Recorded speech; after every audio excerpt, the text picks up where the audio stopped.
ঢাকা বিশ্ববিদ্যালয়ের গণরুমগুলোতে ছাত্রলীগ নামধারী কিছু লোক পিশাচ এক প্রকার মাদকাসক্তের মতো হয়েছে, তো তার উদ্দেশ্যই থাকতো গণরুমে একটি স্ট্যাম্প নিয়ে যাবে, গেস্ট রুমে একটি স্ট্যাম্প নিয়ে যাবে এবং শিক্ষার্থীকে ওই গণরুমগুলো ব্যবহার করা হতো শিক্ষার্থীদের দাস বানানোর জায়গা রূপে। যেদিন আমাদের অন্যতম সহযোদ্ধা নাহিদ ইসলামের গায়ে এই 24-এর অভ্যুত্থানের যে আঘাতগুলো, দাগগুলো দেখেছিলাম, সেদিন প্রথম যে চেহারাটি চোখের সামনে ভেসে উঠেছিল সেটি হচ্ছে আবরার ফাহাদ। বিগত 16 বছরে ফ্যাসিস্ট আওয়ামী লীগ সরকার এই বাংলাদেশে কিভাবে ছাত্রলীগকে দিয়ে, যুবলীগকে দিয়ে আর আওয়ামী লীগকে দিয়ে কিংবা নাম না জানা এরকম অসংখ্য লীগকে দিয়ে এদেশের মানুষকে শোষণ করেছে, নিপীড়ন করেছে, অত্যাচার করেছে, ক্ষমতার অপব্যবহার করেছে, তার প্রত্যেকটি যে উজ্জ্বল দৃষ্টান্ত, সেই দৃষ্টান্তের প্রতীক হচ্ছে আবরার ফাহাদ। আমরা বুয়েটে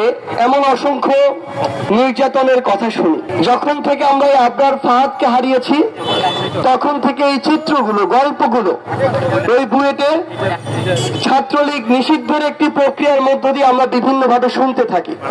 কিন্তু তার পাশের এই ক্যাম্পাস, এই ঢাকা বিশ্ববিদ্যালয়, তার পূর্বে কিংবা তারপরে এই ছাত্র জনতার অভ্যুত্থানের পূর্বের দিন পর্যন্ত যে গেস্ট রুমগুলো হতো, প্রোগ্রামগুলো হতো, বিভিন্ন প্রক্রিয়া করার, নিপীড়ন করার এক একটি প্রক্রিয়া। আজকে ঢাকা বিশ্ববিদ্যালয়ের ছেলেদের যে হলগুলোতে